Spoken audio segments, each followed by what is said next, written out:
The sharp crack of my ankle breaking echoed through the house as I tumbled down the last 5 steps, my body crashing onto the hardwood floor I had personally selected just 2 years ago. Pain shot through my leg like lightning, and I could see my foot twisted at an angle that made my stomach turn. My voice came out as a desperate cry for help that bounced off the walls of the home I had worked so hard to buy. Through my tears, I watched my mother Margaret step right over my crumpled form, her arms full of freshly folded laundry, not even glancing down at her injured daughter. The words that came from her mouth felt colder than the floor beneath me. "We're not your damn servants, Barry. You can wait until we're done with our shows." From the living room, my father Harold simply reached for the remote and turned up the volume on the television, drowning out my pleas for help in the very house I had opened to them 6 months ago, when they had nowhere else to go. 6 months before that nightmare moment on my floor, I stood in my driveway watching the moving truck pull up with all my parents' belongings. The October sun painted everything golden as I felt my heart swell with hope that maybe finally our family could heal from years of distance and dysfunction. I was 32 years old, single, and had just been promoted to senior software engineer at a tech company in Denver. My salary had allowed me to purchase this beautiful 4-bedroom house in a quiet suburb, complete with a backyard I dreamed of filling with family barbecues and holiday gatherings. My parents had called me 3 weeks earlier, my mother's voice shaking as she explained how they were losing their house in Colorado Springs. Dad had been laid off from the manufacturing plant where he'd worked for 20 years, and they'd burned through their savings trying to keep up with mortgage payments. The bank was foreclosing and they had nowhere to go. The shame in my mother's voice when she asked if they could stay with me for just a few weeks nearly broke my heart. Growing up, I had always felt like an afterthought in their lives. Their constant financial struggles meant every conversation revolved around money bills and the stress of making ends meet. Birthday parties were rare family dinners, even rarer.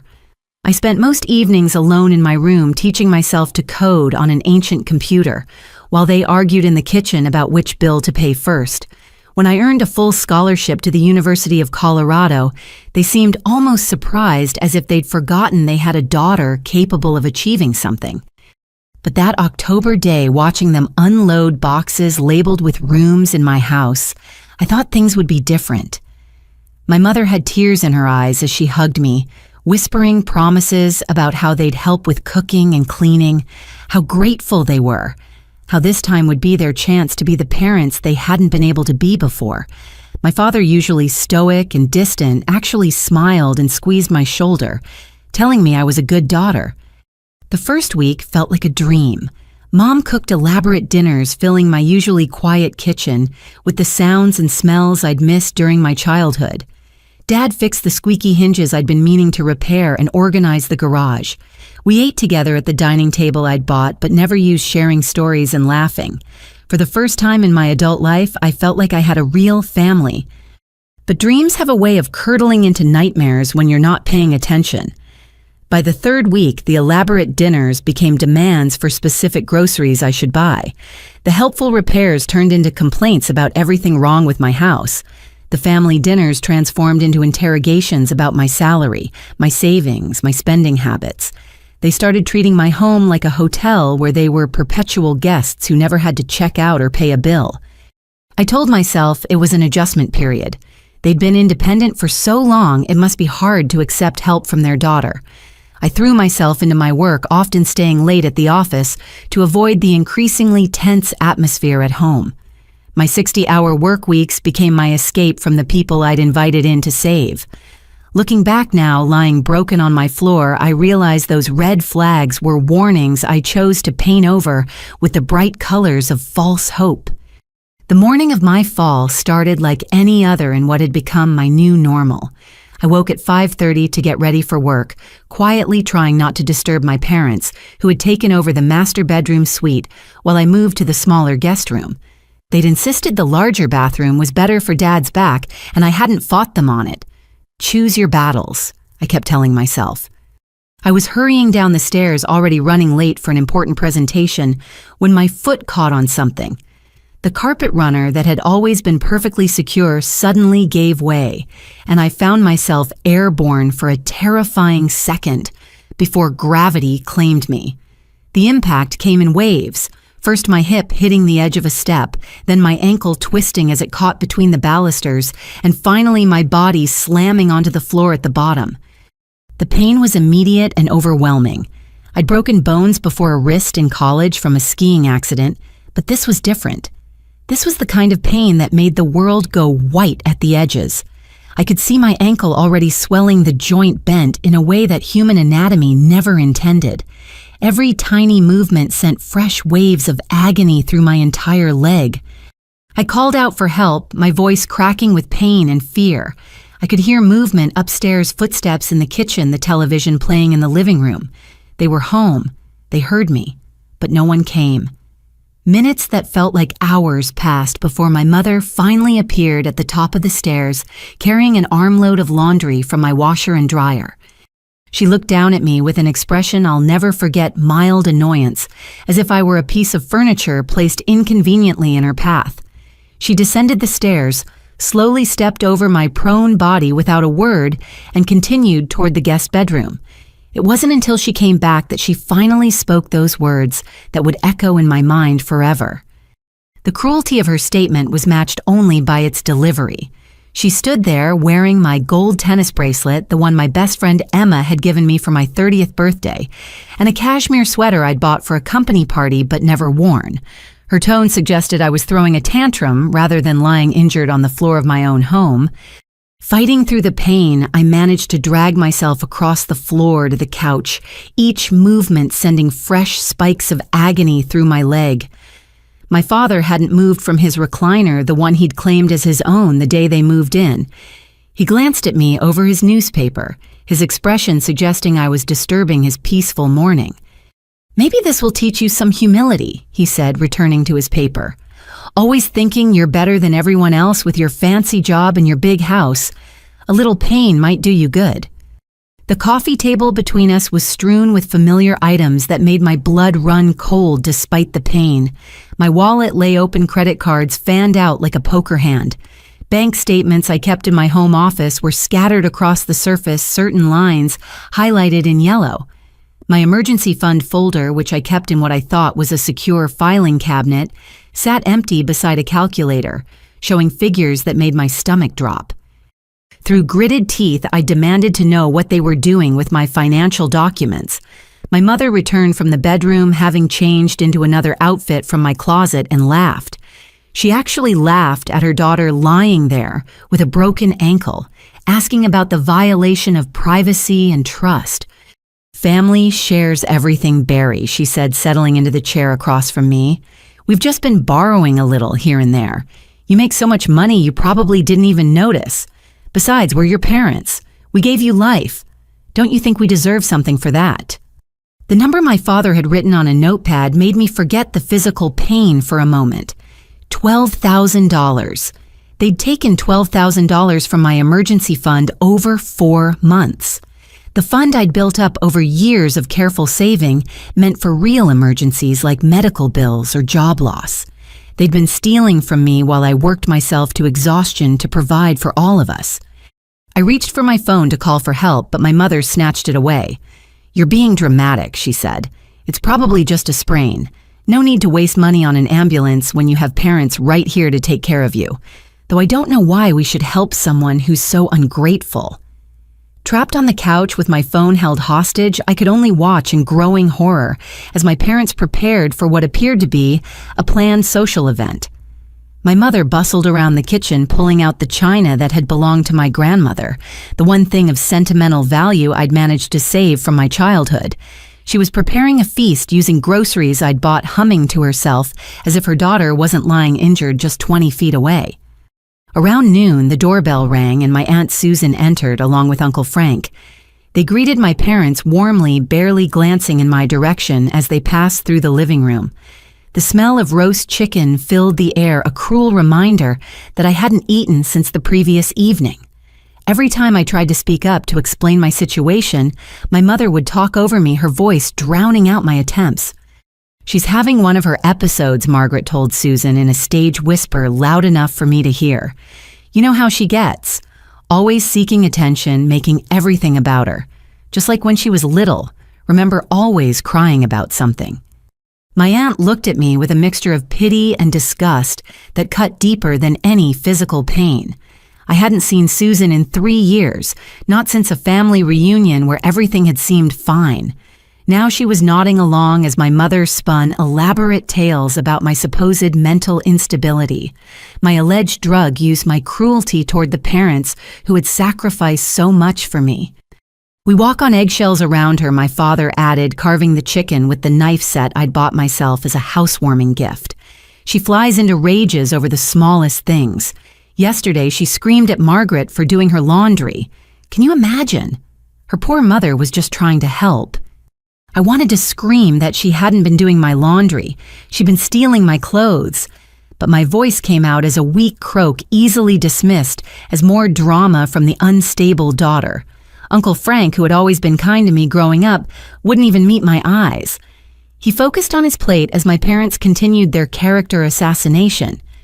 The worst part was the calculated nature of it all. This wasn't spontaneous venting from stressed parents. They had prepared stories, coordinated their narratives, even produced evidence of my supposed instability.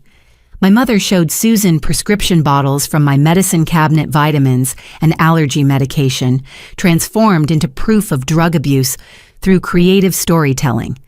She pulled out printed emails I'd sent her months ago, taking phrases out of context to paint a picture of a daughter spiraling out of control. "We're honestly afraid of her sometimes," Margaret confided, dabbing at dry eyes with my monogrammed napkins. "That's probably how she really hurt her ankle. She was probably high and fell down the stairs. We found empty wine bottles in her room last week. Those bottles were from a dinner party I'd hosted for work colleagues 2 months ago before my parents had even moved in. But truth had no place at this table where my character was being carved up and served alongside the chicken.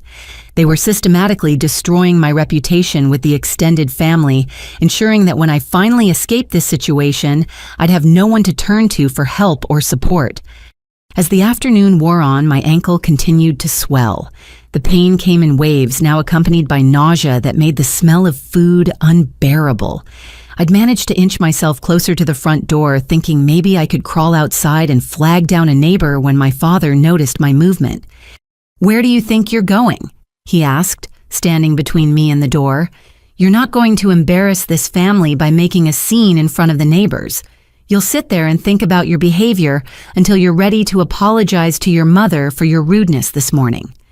Susan and Frank left as the sun began to set, my aunt pausing just long enough to shake her head at me in disappointment.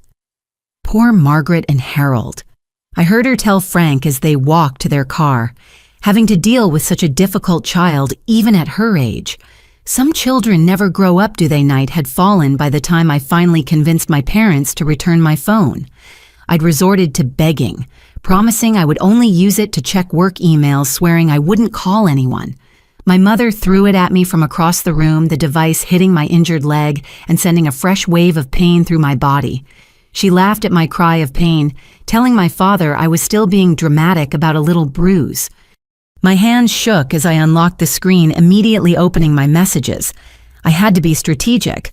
One wrong move and they'd take the phone away again.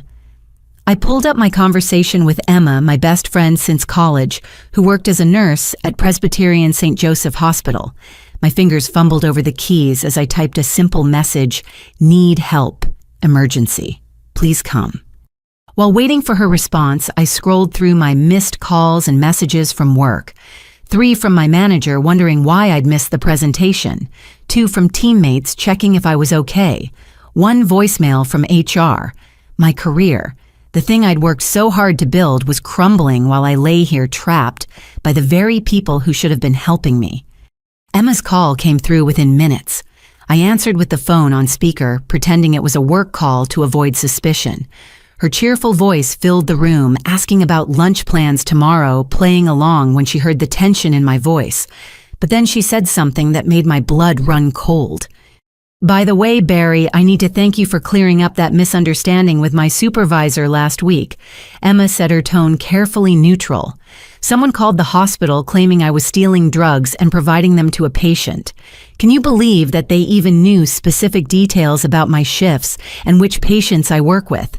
My supervisor didn't believe it for a second, thank goodness, but it could have ended my career. I felt the room spin even though I was lying still. The only people who knew Emma's work schedule were my parents. I'd mentioned it in passing when explaining why I couldn't have dinner with them on certain nights. They'd been trying to destroy not just my life, but the life of my closest friend. The calculated cruelty of it took my breath away. Emma continued talking, maintaining the pretense of a casual conversation while gathering information. She asked about my weekend plans, and I managed to work in mentions of being injured and needing medical attention. She caught on immediately, her questions becoming more specific. Within minutes, she announced loudly that she was coming over to drop off some work documents I'd requested, giving my parents no reason to object. As I waited for her arrival, I pieced together the pattern I'd been too blind to see. The alienation from family members, the attempts to sabotage my friendships, the theft of my money, it wasn't random cruelty or simple greed. This was a systematic campaign to isolate me, break me down, and gain complete control over my life and resources. They weren't just bad parents taking advantage of their daughter's generosity. They were predators who had identified me as prey. Emma arrived 30 minutes later, breezing past my parents with the confidence only a medical professional can muster. She took one look at my ankle, now swollen to twice its normal size, and turning an alarming shade of purple, and immediately called 911. My mother's protests about causing a scene fell on deaf ears as Emma rattled off medical terminology into the phone, making it clear this was a serious injury requiring immediate intervention. As we waited for the ambulance, Emma knelt beside me and whispered the full story. My parents had called the hospital multiple times, each call more elaborate than the last. They'd claimed Emma was dating me and stealing drugs to support our supposed addiction. They'd provided enough personal details to make the accusations seem credible. Only Emma's spotless 10-year record and her supervisor's trust had saved her career. But that wasn't all. Emma had done some digging after the incident. She'd found posts on social media where my parents had been laying groundwork for months, telling distant relatives and mutual acquaintances about their difficult living situation with their unstable daughter. They'd been building a narrative long before that morning's events, creating a fictional version of me that would make any future accusations I made seem like the ravings of a mentally ill woman. The paramedics arrived to find my mother blocking the door, insisting I was fine and didn't need help. It took Emma's medical credentials and threat of calling the police to get them inside. As they loaded me onto the stretcher, I caught a glimpse of my father's face. He wasn't concerned or guilty or even angry. He was calculating already, planning the next move in whatever game they were playing. And I realized with crystal clarity that I wasn't their daughter anymore if I ever truly had been. I was just a resource to be exploited, and when I stopped being useful, I would be discarded just like everyone else they'd used up over the years. The emergency room at Presbyterian St. Joseph was a blur of bright lights and concerned faces. Emma stayed by my side as they wheeled me through for x-rays, her presence the only thing keeping me grounded as the reality of my situation crashed over me in waves. The radiologist's expression when she saw the images told me everything I needed to know before the doctor even entered the room. Dr. Elena Martinez was a woman in her 50s with kind eyes and steady hands. She pulled up the X-ray images on the computer screen, pointing to the fractured bones with a gentleness that made me want to cry. My ankle wasn't just broken, it was severely fractured in 3 places. The talus bone showed a complex break that would require surgical intervention with pins and plates. The ligaments were torn, and there was significant soft tissue damage. "This is going to require immediate surgery," Dr. Martinez explained, her voice carrying a note of concern that went beyond medical assessment. The pattern of injury suggests a significant trauma, more than what typically occurs from a simple fall down carpeted stairs. "Can you tell me exactly how this happened?" I started to explain about catching my foot on the loose carpet, but something in her expression made me pause. She wasn't just asking about the mechanism of injury. Her eyes held the same look I'd seen when volunteering at the domestic violence shelter during college, a careful probing for truth beneath the surface story. Emma squeezed my hand and spoke up. "Dr. Martinez, there are some concerning circumstances surrounding this injury. Barry was denied medical care for hours by her parents, who are living in her home. There may be more to this situation than a simple accident." The doctor nodded slowly, pulling up a chair beside my bed. She examined not just my ankle, but the bruising on my hip, the scratches on my arms from dragging myself across the floor. Her examination was thorough and professional, but I could see her mentally cataloging each injury. "Barry, I need to ask you something important," she said, meeting my eyes directly. "When I see injury patterns like this, particularly the way the ankle fractured and the secondary trauma points, it's consistent with a fall caused by an obstacle or alteration to the walking surface. In simpler terms, this looks like someone may have tampered with your stairs. Do you feel safe in your home?" The question hung in the air like a physical presence. Safe. When was the last time I'd felt safe in my own home? The tears I'd been holding back for hours finally broke free as I shook my head. Through sobs, I told her about the loose carpet, my father's presence on the stairs that morning with tools, the hours of denied care, the systematic campaign to destroy my life. Dr. Martinez listened without interrupting, occasionally making notes on her tablet. When I finished, she was quiet for a moment before speaking. "I've seen situations like this before. What you're describing sounds like elder abuse in reverse, adult children being exploited by their parents. It's more common than people think, but victims rarely come forward because of shame and familial obligation." She pulled up something on her tablet and showed me the screen. It was a secure app connected to my home security system, something I'd forgotten I could access remotely. With trembling fingers, I logged in and navigated to the morning's footage from the camera I'd installed at the top of the stairs for safety when I first bought the house. The timestamp showed 5:43 in the morning, just minutes before I would typically leave my bedroom. The night vision camera clearly captured my father ascending the stairs with his toolbox. He knelt at the exact spot where I would later fall, working on something for several minutes. The angle didn't show exactly what he was doing, but when he stood up, he tested the carpet with his foot, a small smile playing on his lips as it shifted under the pressure. Emma gasped beside me. He loosened it deliberately. "This was attempted murder, Barry. They tried to kill you for your money and your house." Dr. Martinez saved the footage to multiple locations and helped me email it to myself and Emma.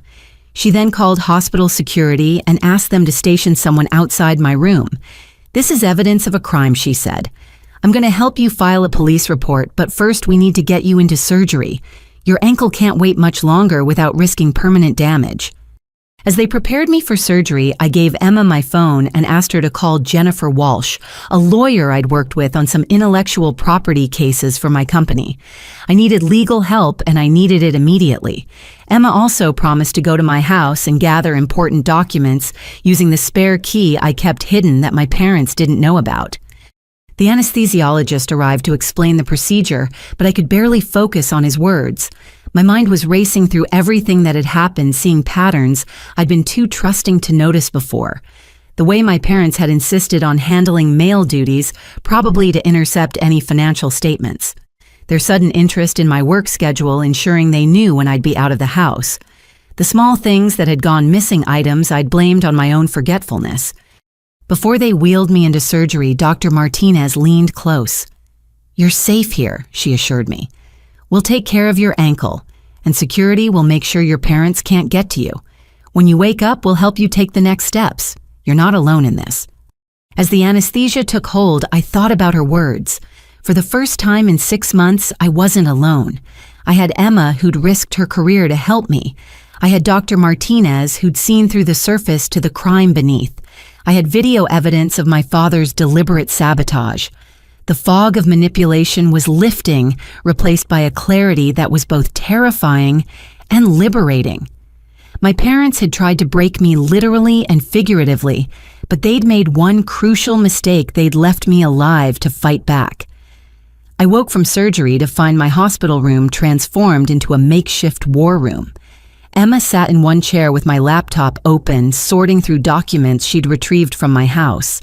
In another chair sat Jennifer Walsh, my lawyer, her usually perfectly coiffed blonde hair, slightly muscled as if she'd rushed here from another appointment. A police detective occupied the third chair, notebook in hand. The surgery had taken 4 hours. My ankle now contained enough hardware to set off metal detectors for the rest of my life. 3 pins, 2 plates, and a complete reconstruction of the ligaments. Dr. Martinez had done beautiful work, but the road to recovery would be long and painful. None of that mattered now. What mattered was the bomb Jennifer had just dropped on me. "Your parents filed this 2 weeks ago," Jennifer said, sliding a document across the bedside table where I could see it. "It's a claim of ownership on your house, based on what they're calling sweat equity and verbal agreements. They've been documenting every minor repair, every meal cooked, every load of laundry done. They're claiming you promised them half ownership in exchange for household services." I stared at the paperwork in disbelief. Every line was a calculated lie wrapped in just enough truth to sound plausible. They'd photographed the bathroom caulking my father had redone, presenting it as a major renovation.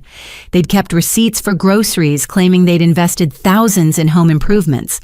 Most disturbing, they'd included a contract they claimed I'd signed, promising them equity in exchange for caregiving services. "I've never seen this before in my life," I said, examining the supposed signature. "It looks like my writing, but I never signed this. How is this possible?" Jennifer pulled out another document, this one from my own files that Emma had brought. It was an old lease agreement from my first apartment after college. "Hold this up to the light with the contract," she instructed. When I did, my blood went cold. The signature had been traced. They'd literally held the documents together and traced my signature from one to the other. The detective, a woman named Rosa Chen who specialized in financial crimes, had been taking notes throughout. "This shows clear premeditation," she said. "They've been planning this for months, possibly since before they moved in. The timing of the injury is suspicious too. Were they expecting you to be incapacitated longer?" Emma spoke up, then showing them screenshots she'd taken from social media. My parents had been posting in various groups about tenant rights and squatters' laws. They'd joined forums for people dealing with difficult landlords, positioning themselves as victims being exploited by their daughter. The posts went back 4 months, showing a clear timeline of preparation for this moment. "They knew exactly what they were doing," Emma said. "Look at this post from 3 months ago where Margaret asks about how long someone needs to live somewhere to establish residency. And here, Harold asking about what constitutes a verbal contract in Colorado. They've been studying for this like it was a final exam." Jennifer's expression was grim but determined. "Here's what we're going to do. First, we're filing for an emergency eviction based on the assault. Yes, deliberately creating a hazardous condition that causes injury is assault. Second, we're pressing criminal charges for theft, fraud, and attempted murder. Third, we're going to sue them civilly for damages. They want to play legal games. Fine, but they picked the wrong target." Detective Chen added her own strategy. "I've seen cases like this before. Con artists who prey on family members knowing their victims will be reluctant to press charges. But you have something most victims don't: clear documentation, video evidence, and witnesses. We're going to build a case that will stick." As they outlined the legal strategy, I felt a mix of relief and dread. Relief that professionals were taking this seriously, that I wasn't crazy or overreacting. Dread at the thought of facing my parents in court, of airing our family dysfunction for legal record. But then I thought about lying on that floor begging for help while they stepped over me, and my resolve hardened. Emma had one more revelation that changed everything. While gathering documents from my home office, she'd found something disturbing. My parents had been through everything, including a box of old family photos and documents I kept for sentimental reasons. Among them was information about my grandmother's estate settled 5 years ago when she passed. "Barry," Emma said gently, showing me a bank statement. Your grandmother didn't die with just the few $1,000s your parents claimed. This shows an account with over $70,000 that was supposed to be divided between you and your parents. You never received your share, did you? I shook my head, remembering how my parents had handled all the funeral arrangements, insisting I was too emotional to deal with paperwork. They'd told me Grandma had barely left enough to cover burial costs, that they'd actually paid out of pocket for the funeral. Another lie, another betrayal, another crime to add to the growing list. Jennifer immediately understood the implications. This establishes a pattern of behavior going back years. They didn't just decide to con you when they lost their house. You've been their mark for much longer than that. Detective, I think we need to expand our investigation timeline. As the afternoon wore on, more pieces fell into place. Jennifer's paralegal found court records from other states showing similar claims my parents had made against other properties. Detective Chen discovered suspicious insurance claims that suggested a pattern of staged accidents. Every stone we turned over revealed another snake underneath. By evening, we had enough evidence to move forward aggressively. Jennifer filed the emergency eviction order using the video evidence and my injuries to establish immediate danger. Detective Chen officially opened a criminal investigation with plans to execute a search warrant on my house. And I, lying in a hospital bed with my reconstructed ankle elevated, finally felt something I hadn't experienced in months: hope. My phone buzzed with a text from an unknown number. It was my mother somehow having gotten around my block. "You've made a terrible mistake," the message read. "Family doesn't do this to each other. When you come to your senses and realize you need us, don't expect forgiveness." I showed it to Detective Chen, who smiled grimly. "They're panicking. Good. Save every message, every voicemail. Criminals always talk too much when they're cornered. And your parents just confirmed they know about the legal action, which means they're aware they're in trouble." As visiting hours ended and my legal team prepared to leave, Jennifer squeezed my hand. "Get some rest," she said. "Tomorrow we go to war. And bury. We're gonna win." They made sure of that the moment they decided to hurt you. 3 days post-surgery, I was still in the hospital managing pain and starting physical therapy when my phone rang with an unfamiliar Texas area code. I almost didn't answer, but something made me pick up. The voice on the other end was hesitant, with a slight southern drawl that seemed vaguely familiar. "Barry. This is Marcus Chen, your cousin. I know we haven't talked in years, but I heard through Aunt Susan about what's happening with your parents. I need to tell you something important. They've done this before." I sat up straighter in bed, wincing at the movement. Marcus was the son of my mother's estranged brother. I'd only met him a few times at family reunions when we were kids. The family rift had something to do with money, but I'd never known the details. Now it seemed I was about to learn.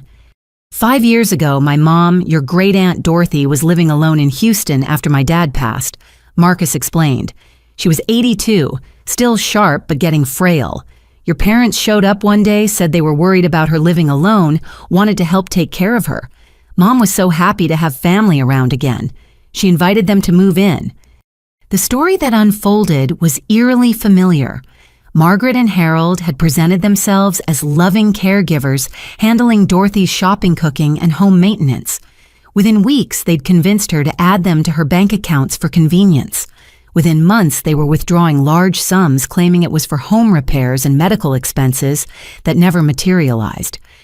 They isolated her from the rest of us. Marcus continued, his voice thick with old anger. Told her we were only after her money, that they were the only ones who really cared. By the time I realized what was happening, they'd drained over $100,000 from her accounts. When I threatened legal action, they packed up in the middle of the night and disappeared. Mom was so devastated by the betrayal that she never really recovered. She died a year later, still asking why Margaret would do that to her. I was taking notes with my good hand, each word adding another piece to the puzzle. "Did you file a police report?" I asked. We tried, but Mom refused to cooperate. She kept saying it must have been a misunderstanding, that family doesn't steal from family. The detective said without her testimony, there wasn't much they could do. Your parents knew exactly how far they could push without crossing into prosecutable territory. But Barry, that wasn't their first time. Or their last. Marcus had done his own investigation after Dorothy's death, driven by guilt and anger. He'd discovered a trail of destruction across multiple states. There was Uncle Carl in Phoenix, who'd lost his retirement savings after taking in Harold during a supposed rough patch. Cousin Linda in Albuquerque, whose credit was destroyed when Margaret opened cards in her name. Each time, the amounts were calculated to stay just below felony theft levels in that state. Each time, family shame kept the victims quiet. "I've been tracking them for years," Marcus admitted. "I have a file with everything I could find. Police reports that went nowhere, court records from civil suits that were dropped, even forum posts from other victims outside the family. Your parents are professional con artists, Barry. The family connection just makes it easier for them to find marks who won't fight back." He emailed me his entire file while we talked. The document was over 50 pages long, a comprehensive chronicle of my parents' crimes spanning 15 years. There were patterns I recognized, always targeting family members with good jobs and stable homes, always playing the victim, always escalating from gratitude to entitlement to outright theft. The injury scam was new, though. They were getting bolder. One section made me gasp out loud. 3 years ago, they'd targeted my father's own cousin in Seattle. The woman had been undergoing chemotherapy and they'd moved in as caregivers. They'd systematically stolen her pain medication to sell, leaving her to suffer through treatment without relief. When she finally kicked them out, she was too sick to pursue charges. She died 6 months later. "They're escalating," I told Marcus. "They tried to kill me. Or at least they didn't care if I died. Maybe they figured inheriting would be easier than stealing." Marcus was quiet for a moment.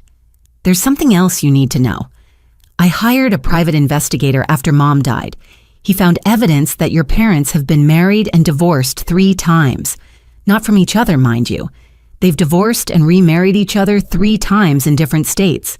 Each time coincided with major thefts, probably for tax fraud or to complicate asset tracking. I thought about all the times they'd told me about their struggles, their bad luck, how the world was against them. Every sob story had been carefully crafted to elicit sympathy and money. Every moment of apparent vulnerability had been calculated manipulation. They weren't my parents. They were predators wearing my parents' faces. The private investigator found something else, Marcus continued. They have other kids. Besides you, I mean.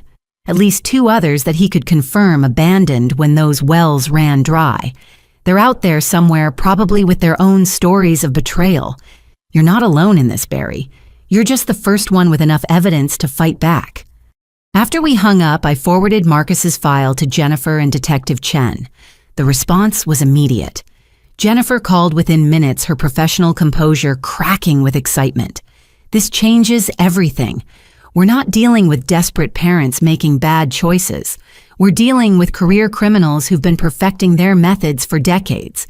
The FBI is going to want to see this." Detective Chen arrived at the hospital within an hour, accompanied by 2 FBI agents.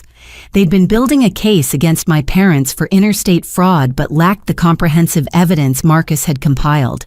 Now they had a roadmap of crimes across multiple jurisdictions, patterns of behavior that suggested organized criminal enterprise rather than opportunistic theft. "Your cousin Marcus may have just handed us the case of the decade," one of the FBI agents told me. "Elder abuse and family fraud are severely underreported. If we can nail your parents, it might encourage other victims to come forward. Are you prepared for this to get big?" I thought about lying on my floor, abandoned and in agony while my parents planned their next move. I thought about Great Aunt Dorothy dying confused and betrayed. I thought about unknown half-siblings out there carrying their own scars from our parents' crimes. "Yes," I said firmly, "let's nail them." The 4th day of my hospital stay brought a revelation that turned our entire case on its head. Emma arrived during morning rounds with my laptop and a triumphant expression. "You're not going to believe what I found." she said, pulling up files on the screen. "Remember when you installed that comprehensive security system, you didn't just put cameras on the entrances, you put them in all the common areas." My heart raced as I realized what she meant. When I'd bought the house, the security company had offered a package deal that included cameras in the living room, kitchen, and hallways. I thought it was overkill at the time, but agreed because of the discount. The cameras were small, designed to blend into the crown molding, and I'd honestly forgotten about them after the first month. "The system automatically backs up to the cloud," Emma explained, navigating to the archived footage. "I went back through the past 6 months. Barry, you have everything. Every conversation, every theft, every moment of planning. They never knew they were being recorded." We started with recent footage, working our way backward. The first clip Emma showed me was from 2 nights before my fall. My parents sat at my dining room table with papers spread between them. The audio was crystal clear as my mother read from a website about squatters' rights while my father took notes. "The key is to establish residency for more than 30 days, Margaret said in the recording. "Then we become tenants and she can't just kick us out. But if we can prove sweat equity and get her to agree verbally to giving us ownership, even better.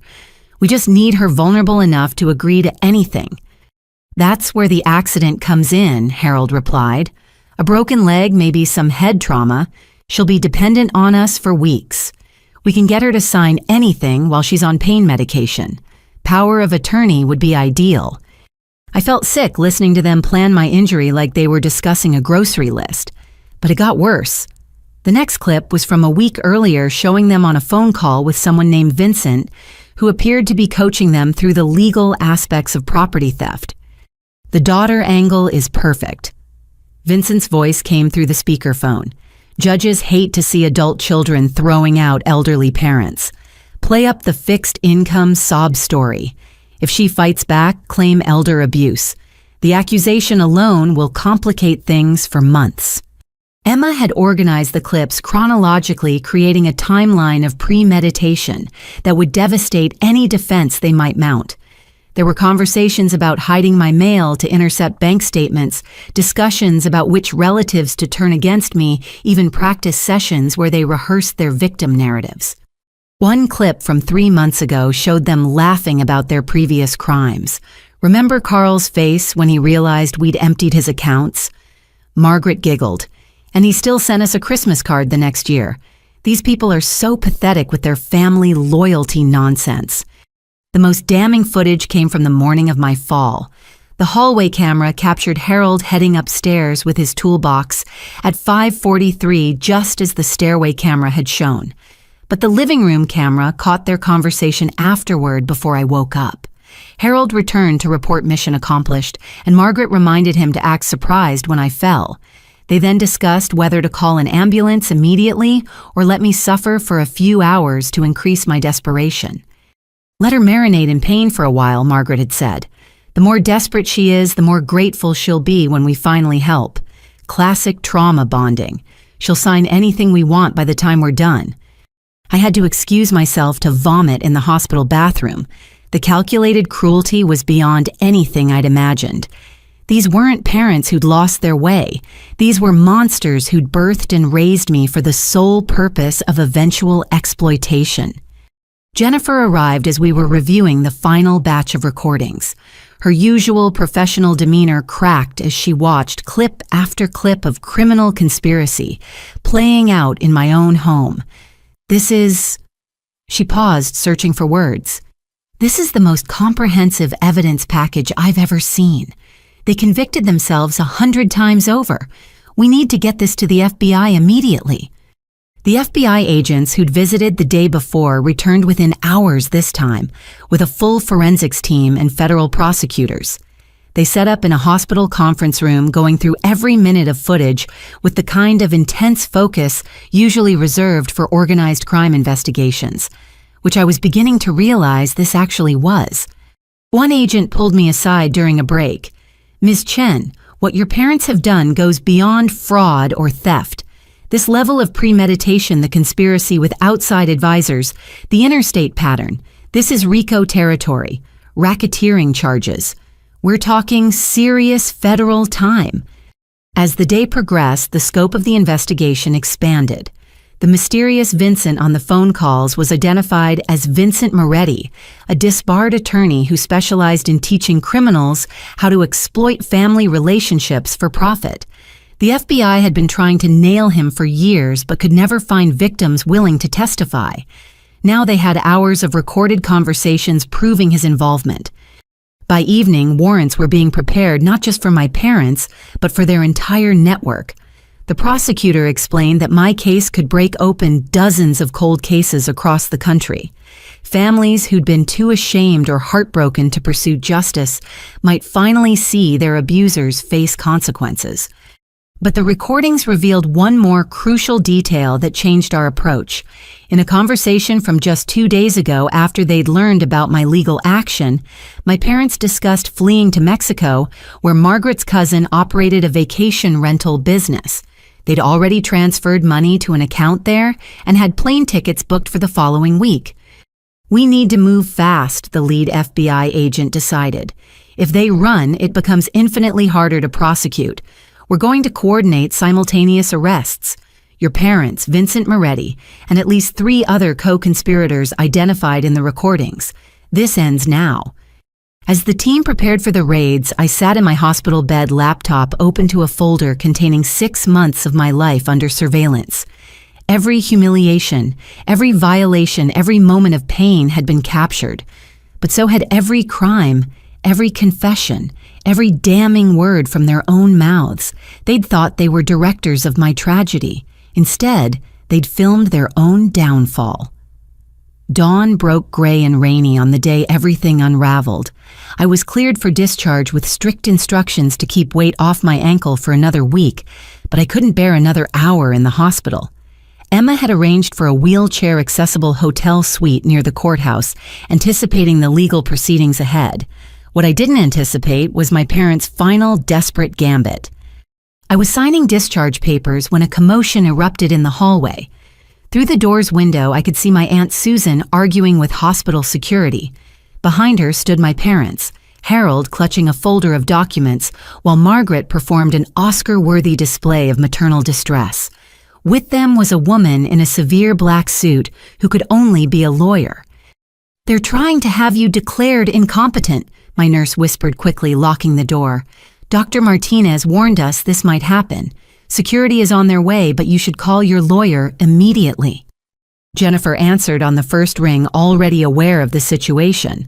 The FBI had been monitoring my parents' communications and knew they'd hired a bottom-feeder attorney to file an emergency psychiatric hold petition. Jennifer was already at the courthouse, filing an injunction when they decided to ambush me at the hospital instead. "Put me on speaker," Jennifer instructed. "I want everyone to hear this."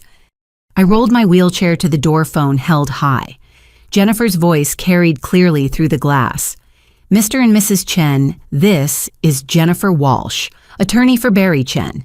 Any attempt to enter that room or interact with my client will be considered witness intimidation and added to your federal charges. You're currently violating the emergency protective order issued 2 days ago. I suggest you leave immediately before you add arrest for contempt to your growing list of problems." My mother's mask of concern slipped for just a moment, revealing the rage beneath. She pressed against the glass, her voice shrill. "You ungrateful brat. After everything we've done for you, you're sick." Barry mentally sick. No normal daughter treats her parents this way. Harold was more strategic, holding up documents for me to see. "We have statements from family members about your erratic behavior, your drug use, your mental instability. You need help, sweetheart. Let us take care of you. Sign the papers, and this can all go away. We'll get you the treatment you need." That's when I remembered the cameras. I pulled out my phone and started recording, making sure to capture not just their words, but their body language. The woman who claimed I needed psychiatric help was practically frothing at the mouth. The man worried about my mental state had veins bulging in his neck from rage. Behind them, Aunt Susan looked increasingly uncomfortable. The narrative my parents had sold her was crumbling against the reality she was witnessing. When Margaret grabbed the door handle and tried to force it open, Susan finally spoke up. "Margaret, stop. This isn't helping. If Barry's really sick, this isn't how we handle it. And why did you tell me she was on drugs when the nurse just said she's only on prescribed pain medication for her surgery? Shut up, Susan, Margaret snapped, whirling on her sister. You're either with us or against us. Remember who told you about Tom's affair, who helped you through your divorce. You owe me. The manipulation was so blatant, so crude, that even their hired attorney took a step back. Susan's face went through a series of expressions: confusion, recognition, horror, as she processed decades of relationship patterns in a single moment. Without a word, she turned and walked away my mother's curses, following her down the hall. That's when Emma arrived with reinforcements. She'd called Dr. Martinez, who came with the hospital's chief of security and their legal counsel. The psychiatric evaluation my parents were demanding had already been done as routine protocol after my injury. I was declared completely competent, my mental state excellent despite the trauma I'd endured. Dr. Martinez addressed my parents directly through the door. Mr. and Mrs. Chen, I've reviewed your petition. The claims you're making are contradicted by medical evidence, security footage, and witness testimony. What you're attempting constitutes fraud and harassment. Hospital security will escort you out now, or we'll call the police to do it. As security moved in, my father made one last desperate play. He shouted through the glass about DNA tests, claiming I wasn't his real daughter, that he had no obligation to someone who wasn't really family. It was cruel, it was ridiculous, and it was exactly what Jennifer had predicted. She'd already pulled my medical records showing the genetic testing I'd done years ago for a health screening. Harold was definitely my biological father, making his claim not just cruel, but provably false. The security footage from the hallway captured everything: my parents being escorted out, my mother screaming threats about ruining my life, my father muttering about ungrateful children who didn't understand sacrifice. Their attorney tried to maintain dignity but was clearly reconsidering her life choices. The entire scene lasted less than 10 minutes, but provided more evidence of their deteriorating mental state and criminal intent. An hour later, as Emma helped me into her car for the ride to the hotel, her phone buzzed with an alert. The FBI raids had begun. Simultaneous arrests at my house, at Vincent Moretti's office, and at 2 other locations connected to the fraud ring. My parents, who'd returned home thinking they still had time to destroy evidence and flee, walked right into a house full of federal agents. The arrest footage, which would later be evidence in court, showed my parents' final performance. Margaret collapsed on the lawn, wailing about persecution and elder abuse. Harold tried to run but was quickly apprehended in the backyard where he'd been trying to bury a box of documents. Even in custody, they maintained their victim narrative, telling anyone who'd listen about their ungrateful daughter who'd betrayed them. But the real vindication came from what the FBI found in their search. Beyond the expected financial documents and evidence of fraud, they discovered what they called a trophy box. It contained driver's licenses and credit cards from dozens of victims' newspaper clippings about families they'd destroyed, and a handwritten ledger tracking their profits over 15 years. They'd kept souvenirs of their crimes like serial killers collecting mementos. That evening, safe in my hotel room with Emma standing guard and Jennifer coordinating with federal prosecutors, I finally allowed myself to feel the full weight of what had happened. My parents were in federal custody, denied bail as flight risks. Their network of co-conspirators was crumbling. Decades of crimes were finally coming to light. The parents I'd tried so hard to save had never existed.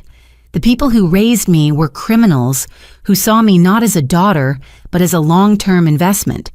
The house I'd opened to them in love had become a crime scene. The family I dreamed of building was a fantasy constructed by con artists who knew exactly which emotional buttons to push. But as I looked at the messages pouring in from Marcus, from Aunt Susan, apologizing for doubting me, from cousins and relatives who'd been too afraid to speak up, before I realized something. The family I'd lost had never been real, but the family I was finding, united by shared trauma and the courage to finally speak truth, might be. The federal courthouse in downtown Denver felt like a fortress of justice as I wheeled myself through security 3 weeks after my surgery. The preliminary hearing for my parents' bail review had drawn more attention than anyone expected. Word had spread through various victim networks, and the courtroom gallery was packed with faces I didn't recognize, but whose stories I was beginning to know intimately. Jennifer had prepared me for my parents' strategy, but nothing could have prepared me for my mother's performance when she took the stand. Gone was the raging woman from the hospital. In her place sat a frail-looking, elderly woman in a conservative dress I'd never seen before, dabbing at her eyes with tissues while speaking in a trembling voice. "Your Honor," Margaret, began, her voice barely above a whisper. "I need to tell the truth about what's really happening here. This isn't about money or houses. This is about a desperate mother trying to save her daughter from herself. Barry has been struggling with addiction for years. We moved in not to take advantage, but to help her." The lies flowed like water, each more elaborate than the last. According to Margaret, I'd been stealing from my company to support a drug habit. The security footage showing their crimes, deepfakes created by my tech connections. The money they'd taken, they were saving it from my dealer. The injury they'd caused, a cry for help from a daughter spiraling out of control. But then she played what she thought was her ace. "Your Honor, I've been hiding something out of shame and maternal protection. I've developed a gambling problem. It started small, just scratch-off tickets, but it grew. I've lost everything, and I owe dangerous people $40,000. That's the only reason we needed Barry's help. We were desperate, not criminal." For a moment, I felt the familiar tug of sympathy. The tears looked real. The shame seemed genuine. Maybe underneath all the manipulation, there was still a human being who'd made terrible choices out of desperation. Then Jennifer leaned over and showed me her phone. The FBI had pulled Margaret's online activity from the morning of her arrest. She'd been playing online poker while federal agents surrounded the house, even as she claimed to be reformed. The prosecutor, a sharp woman named Dana Rodriguez, dismantled Margaret's story with surgical precision. She presented records showing Margaret's gambling went back 12 years long before any supposed desperation. She showed patterns of gambling binges that coincided with major thefts from family members. Most damning, she presented communications between Margaret and her bookie from just 3 days ago, negotiating a payment plan that involved money she expected to extract from me through the property fraud. Mrs. Chen Rodriguez said, holding up a printed email, "This message from you to Vincent Moretti specifically states, quote, 'The gambling story will generate sympathy if we're caught. Judges eat that sob story up.' You wrote this 2 weeks before your daughter's injury. Were you planning your defense before you'd even committed the crime?" Margaret's mask slipped for just a moment, a flash of rage crossing her features before the tears resumed. It wasn't like that. Vincent was helping us understand our rights as tenants. Everything got twisted. You have to understand when you're desperate, when you owe money to people who threaten to hurt your family. That's when the first surprise witness was called. A woman I'd never seen before took the stand, introducing herself as Diane Hoffman from Las Vegas. She ran a legitimate debt collection agency and had been tracking my mother for 5 years. The dangerous people Margaret owed money to. They were credit card companies and legal online gambling sites. There were no mob connections, no threats of violence, just a woman who'd maxed out dozens of credit cards in various names and thought she could run forever. The second surprise came when Harold took his turn. His strategy was different but equally cruel. He stood tall, projecting an image of patriarchal authority as he made his argument. "Your Honor, I've been protecting my wife and daughter for 40 years. Harold began, his voice steady and deep. "But I can't protect them anymore. The truth is, Barry isn't my biological daughter. I've raised her as my own, loved her despite knowing she was the product of my wife's affair. But blood tells Your Honor. Her real father was a con artist who disappeared before she was born. She's following in his footsteps, creating elaborate schemes to destroy the people who actually raised her." The courtroom gasped. Even Margaret looked shocked at this twist. I felt my world tilt despite knowing it was a lie. The cruelty of the accusation, the attempt to invalidate our entire relationship with a single claim, took my breath away. But Jennifer was ready. She presented not just the DNA test I'd done years ago for medical screening, but also Harold's own medical records from 28 years ago, showing fertility treatments around the time of my conception. She had photos from my baby book, lovingly annotated in Harold's handwriting.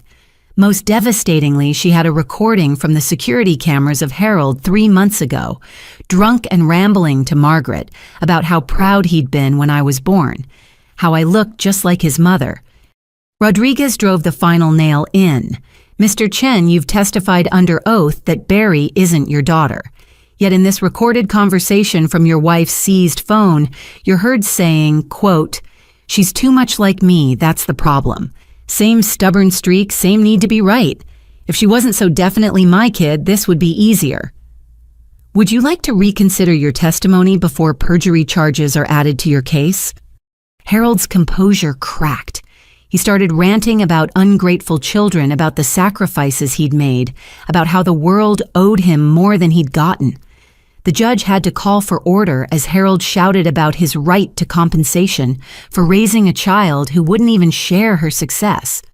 It was the real Harold finally showing through, the one who believed children were investments that should pay dividends. But the day's biggest revelation came from an unexpected source. During a recess, a woman approached Jennifer in the hallway. She was in her 50s, professionally dressed, but with the kind of weariness that comes from carrying secrets too long. She introduced herself as Patricia Novak, a financial investigator for the IRS. "I've been building a case against the Chens for 3 years, Patricia explained. Their marriage and divorce scheme alone constitutes major tax fraud. But there's something else. Something that might help your client understand the full scope of what she's dealing with." Patricia had discovered that my parents had been married and divorced, not 3 times, but 5, each time in different states, each time with different financial declarations. But more importantly, she'd found records of dependents claimed on various tax returns, dependents who didn't match any known children. Your client has at least 4 half-siblings, Patricia revealed, all abandoned when they were no longer financially useful. "I've been trying to track them down, but your parents were good at covering their tracks. With this arrest, though, we might finally be able to find them." Back in the courtroom for the afternoon session, the judge had clearly heard enough. He denied bail for both parents, citing flight risk and the scope of their alleged crimes. But before gaveling the session closed, he addressed them directly. "Mr. and Mrs. Chen, in my 20 years on the bench, I've rarely seen such a calculated pattern of exploitation within a family. Your attempts to manipulate this court with false medical claims, fake DNA stories, and manufactured sympathy have only reinforced the prosecution's case. You've shown no remorse, taken no responsibility, and continue to blame your victim even now. Bail is denied. You'll remain in federal custody, pending trial." As court officers led them away, Margaret turned to look at me one last time. The mask was completely gone now, replaced by naked hatred. "You'll regret this," she mouthed silently. Harold didn't even look back. They were strangers to me now, criminals who happened to share my DNA but nothing else. Outside the courthouse, Jennifer fielded calls from media outlets wanting to cover the story. The case had captured public attention as an extreme example of family fraud and elder abuse in reverse. But I wasn't interested in publicity. I was interested in Patricia Novak's revelation about siblings I'd never known existed. That evening, Patricia came to my hotel with files she was legally able to share.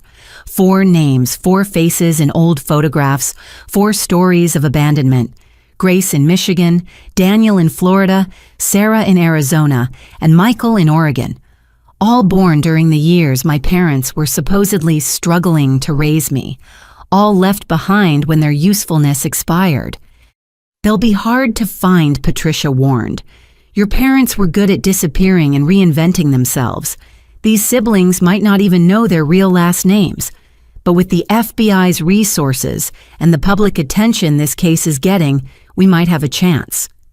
As I studied the photographs of brothers and sisters I'd never known, I felt a strange mix of grief and hope. Grief for the childhood we'd been denied, the relationship stolen by our parents' greed.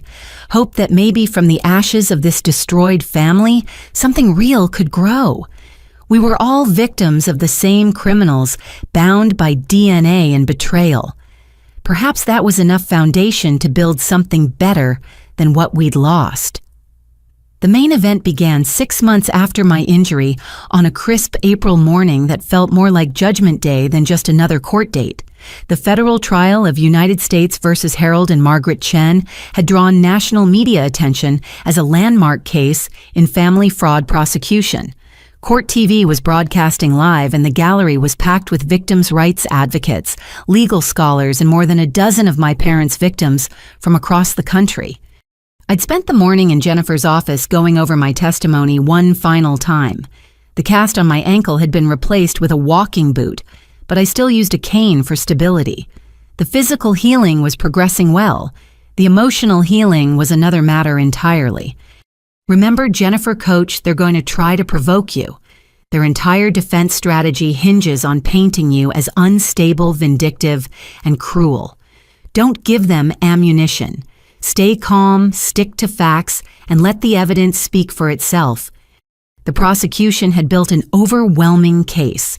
23 counts of wire fraud, mail fraud, identity theft, tax evasion, and conspiracy to commit murder. The evidence included 600 hours of security footage, thousands of financial documents, and testimony from 43 witnesses across 15 states. But my parents had hired new lawyers, expensive ones, funded by money they'd hidden offshore, and they were prepared to fight dirty. When we entered the courtroom, I was shocked by my parents' appearance. Gone were the orange jumpsuits and defeated postures from preliminary hearings. Margaret wore an elegant suit that made her look like a respectable grandmother. Harold was in a crisp shirt and tie, his gray hair neatly trimmed. They'd been coached to perfection, projecting an image of confused elderly parents caught up in their daughter's corporate vendetta. The prosecution opened with Dana Rodriguez laying out the scope of the conspiracy.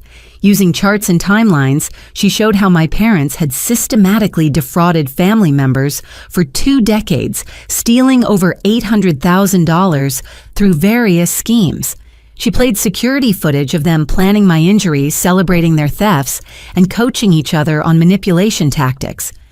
But it was when she called me to the stand that the real drama began. As I made my way to the witness box, leaning on my cane, I caught my mother's eye. She was crying again, reaching out toward me as if yearning for reconciliation. Several jurors noticed the gesture. It was perfectly calculated theater. "State your name for the record," Rodriguez began.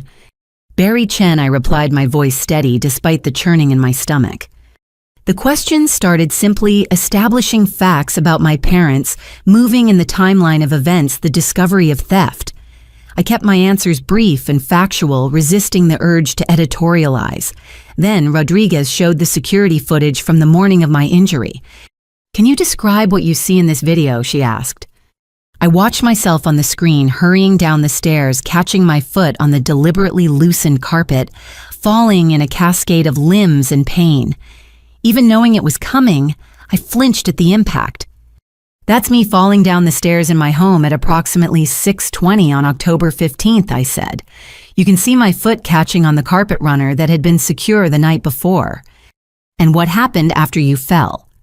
I described lying on the floor, calling for help, being ignored and mocked.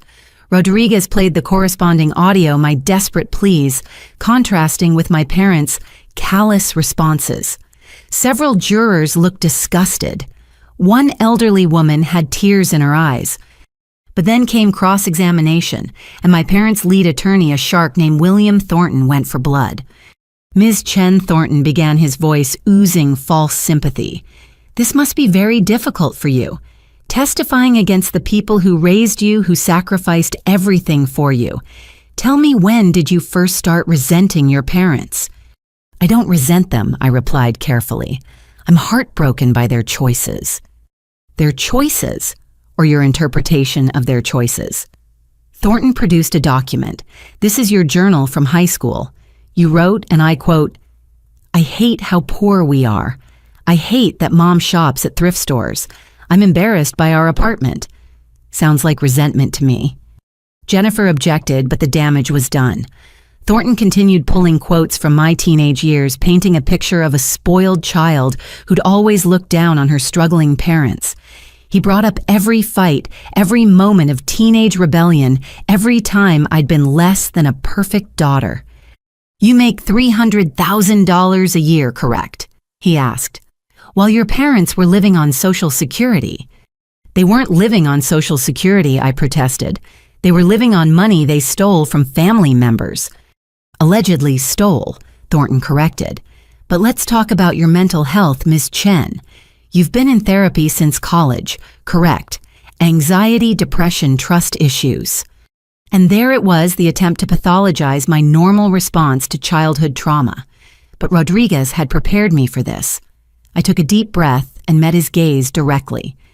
"Yes, I've been in therapy. It's helped me understand patterns of manipulation and abuse that I normalized growing up. It's helped me set healthy boundaries and recognize toxic behavior." Thornton tried several more angles, bringing up work, stress-failed relationships, even a college roommate who described me as controlling. But each attack fell flat against the simple truth of the video evidence. No amount of character assassination could explain away my parents planning and executing a scheme to injure and rob me. The real fireworks came when Harold took the stand in his own defense.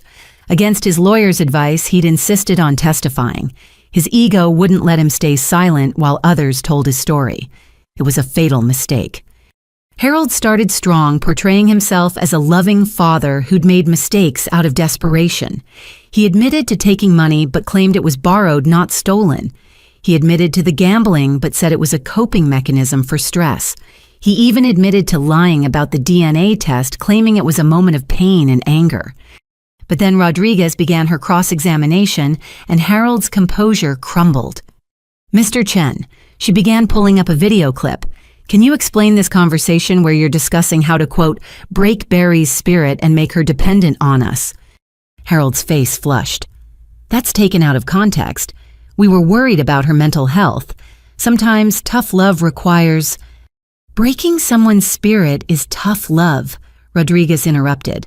"What about this clip where you're laughing about your sister-in-law, Dorothy, dying alone and confused after you stole her life savings?" Harold's mask slipped completely. "That old bat had millions hidden away," he snarled. "She lived like a pauper while we struggled. Family is supposed to share. She owed us." The courtroom was silent except for the court reporter's keys. Harold, realizing his mistake, tried to backtrack, but the damage was done. He'd revealed his true nature, a man who believed the world owed him whatever he could take. Margaret's testimony was more controlled but equally damaging. She stuck to her story about gambling addiction and desperation, but Rodriguez had receipts for everything. Every lie was countered with evidence, every manipulation exposed with video proof. By the end, Margaret was openly weeping, but they were tears of rage, not remorse. The most powerful moment came when Marcus testified via video link from Texas, describing his mother's final year after my parents' theft. He brought photographs of Dorothy showing a vibrant woman reduced to a shell by betrayal. His testimony was followed by a parade of victims, each telling their story of trust exploited and lives damaged. But the prosecution saved their most devastating witness for last. A young woman named Grace Chen, 28 years old, from Michigan, my half-sister. The FBI had found her working as a social worker helping elderly victims of fraud. She'd changed her last name years ago, but agreed to testify when she learned about the case. Grace told the court about being abandoned at age 5 when our parents' scheme in Detroit fell apart. She'd been left with neighbors who eventually adopted her. She'd grown up wondering why her parents didn't want her carrying that rejection like a wound that never healed. Her adoptive parents had tried to track down Harold and Margaret, but found only empty addresses and false names. I spent 20 years thinking I was unlovable. Grace testified, her voice steady but eyes wet. Thinking I'd done something wrong to make my parents leave. Now I know the truth. I was just no longer profitable. When the scheme failed, they cut their losses. I was one of those losses. The defense had no questions for Grace. What could they possibly ask? How do you cross-examine abandoned children without looking like monsters? Harold stared at the table while Margaret continued her performance of tears, but the jury wasn't watching them. They were watching Grace and me, two sisters seeing each other for the first time across a courtroom united by the criminals who'd given us life and nothing else. Closing arguments took a full day. The defense painted my parents as desperate people who'd made bad choices but didn't deserve to die in prison. The prosecution methodically laid out 2 decades of calculated cruelty, of families destroyed and trust weaponized. Rodriguez ended with the security footage of me lying on the floor begging for help that wouldn't come. This isn't a case about desperate parents making mistakes, she told the jury. This is a case about predators who happen to have children. Predators who viewed those children not as beloved daughters and sons to nurture, but as investments to eventually harvest. Barry Chen was their retirement plan. When she proved too strong to break, they tried to destroy her. That's not desperation. That's evil. The jury deliberated for less than 3 hours. As the foreman stood to read the verdict, I reached for Grace's hand. She'd stayed after testifying this sister I'd never known existed. Whatever came next, we'd face it together. Guilty. Guilty on all counts. The word rang out 23 times, each one a vindication and a wound. My parents showed no emotion as the verdicts were read.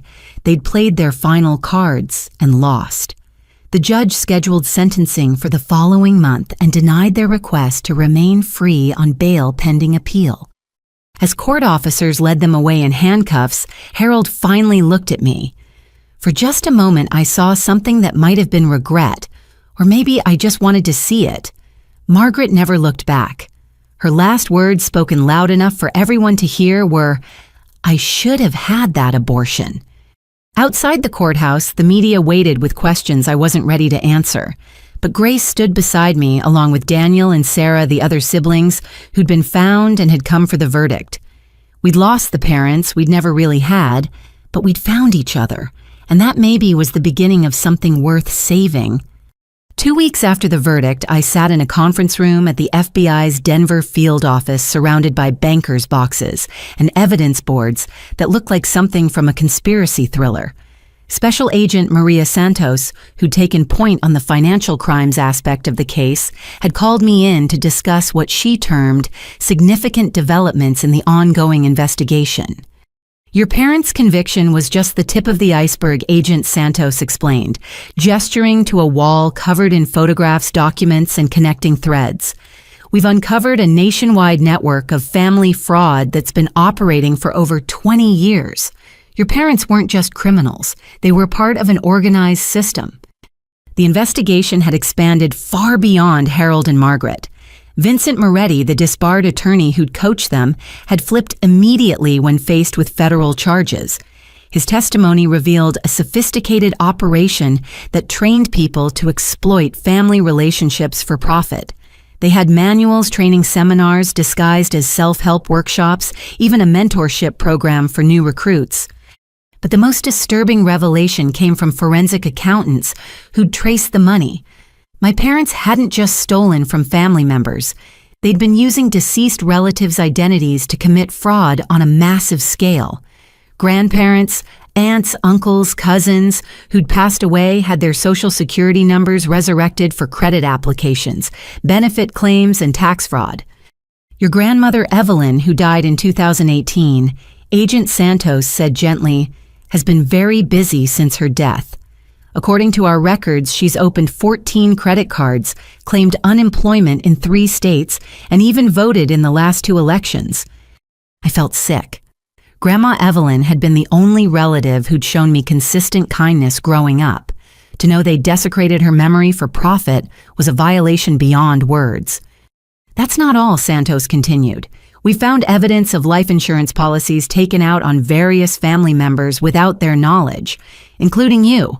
7 different policies totaling $2.5 million, all purchased in the last year. The implication hung heavy in the air, My fall down the stairs might not have been intended to just injure me. If I'd hit my head differently, if my neck had twisted another way, my parents would have been millionaires. The thought that they'd literally calculated my death value made me excuse myself to vomit in the bathroom. When I returned, Santos had pulled up another board, this one covered in photographs of children. "Your siblings," she explained. "We've found 7 so far, not including you. Grace, Daniel, Sarah, and Michael you know about. But there are 3 others." The photos showed babies and toddlers, the most recent from only 5 years ago. My parents in their 60s had still been creating and abandoning children as part of their schemes. Each child represented a benefits fraud opportunity, a sob story for relatives, a manipulation tool that could be discarded when no longer useful. One child, a boy named Christopher, had been left at a fire station in Nevada with a note claiming the parents had died in a car accident. Another, a girl named Amy, had been abandoned with a church in Missouri. The youngest, Thomas, had been sold to a couple in California who thought they were adopting through a legitimate agency my parents had created, using fake credentials.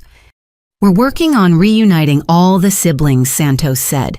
"Some were adopted into good families and may not want contact. Others, like Grace, have been searching for answers their whole lives.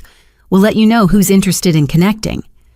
The investigation had also revealed the full extent of my parents' identity theft network. They'd been collecting personal information from every family gathering, every reunion, every funeral, birth certificates, social security cards, financial records, all photographed or stolen during visits.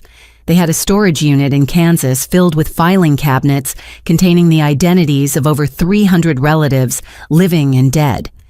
But the most shocking discovery came from an unexpected source.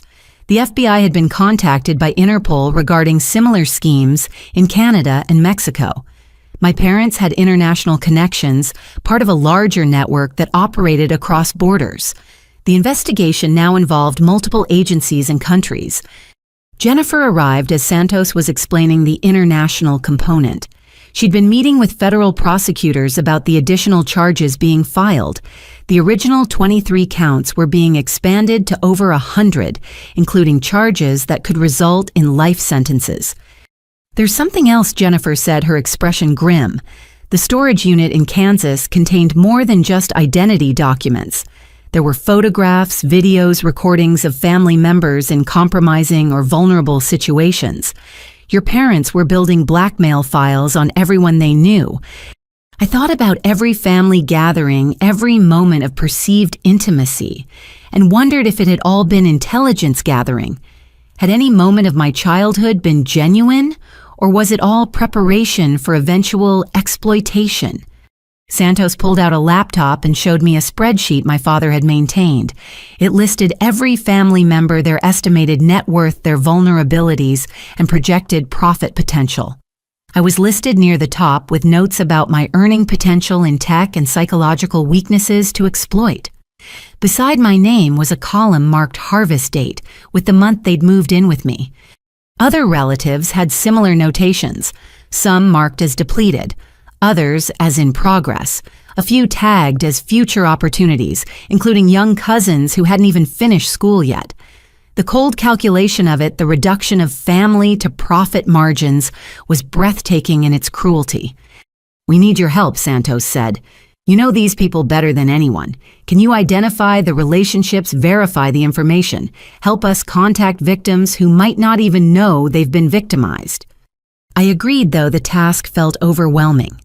Going through those documents meant reliving every family connection through the lens of exploitation. But if it helped bring justice to other victims and prevented future crimes, I had to do it. Over the following days, I worked with FBI analysts to decode my parents' records. We identified victims across generations, from elderly relatives who'd lost retirement savings to young adults whose credit had been destroyed before they'd even started their careers. The scope was staggering. But among the darkness, there were moments of light. Victims who'd suffered in silence for years finally felt validated. Family members who'd been turned against each other by my parents' lies began reconnecting. A cousin in Ohio who'd been convinced I was a drug addict reached out to apologize and share her own story of manipulation. The investigation also revealed heroes within the family. An uncle who'd quietly warned relatives about my parents for years, keeping detailed records despite being dismissed as paranoid. A second cousin who'd refused to give them access to her children, despite intense family pressure. They'd seen through the facade and tried to sound the alarm, but my parents were expert at discrediting threats. By the end of the week, the FBI had enough evidence to file charges that would ensure my parents never walked free again. But more importantly, they'd exposed a criminal network that had operated in shadow for decades. Training materials were seized, websites, shut down bank accounts, frozen. The entire ecosystem of family fraud was being systematically destroyed. As I left the FBI office on Friday afternoon, Agent Santos handed me a flash drive. These are the photos from the storage unit that aren't evidence, she said. Family pictures your parents kept probably for identification purposes. I thought you might want them. That evening, I sat with Grace, Daniel, and Sarah, the siblings, who lived close enough to gather, and we went through the photos together.